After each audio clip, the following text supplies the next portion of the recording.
এটা হচ্ছে বিজয়া দশমীর দিন বিকালবেলা মাকে মিষ্টি মুখ করানো হচ্ছিল। আমি বেজপাড়ায় গেছিলাম, তখন দেখছিলাম যে কিছু দিদিরা হচ্ছে মাকে সিঁদুর দিচ্ছে, মিষ্টি মুখ করাচ্ছে। তো মেনলি সকালবেলায় হচ্ছে শোভাযাত্রাটা হয়ে যায় যখন মাকে দর্পণ আর কি বিসর্জন দেওয়া হয়, মানে ঘটের দর্পণ যখন বিসর্জন দেওয়া হয় তো তার আগে এই মাকে আর কি সিঁদুর মিষ্টি দেওয়া হয়। তো যে মেইন রিচুয়াল ওটা সকালেই হয়ে যায়, আর বিকালে যেটা হয় সেটা আর কি একটা রিচুয়ালের মধ্যেই পড়ে।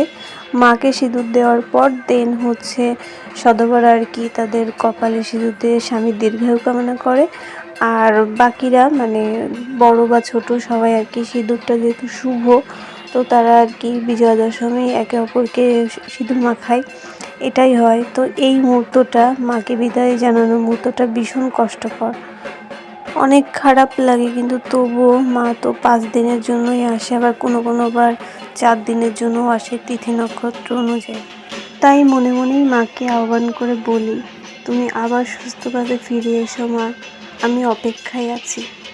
আর এদিকে আমার অবস্থা দেখো, ঘেমে নিয়ে এক হয়ে গেছি। মানে এত গরম ছিল ওই দিন, এত গরম পড়ছিল যে প্রচুর ঘামছিলাম।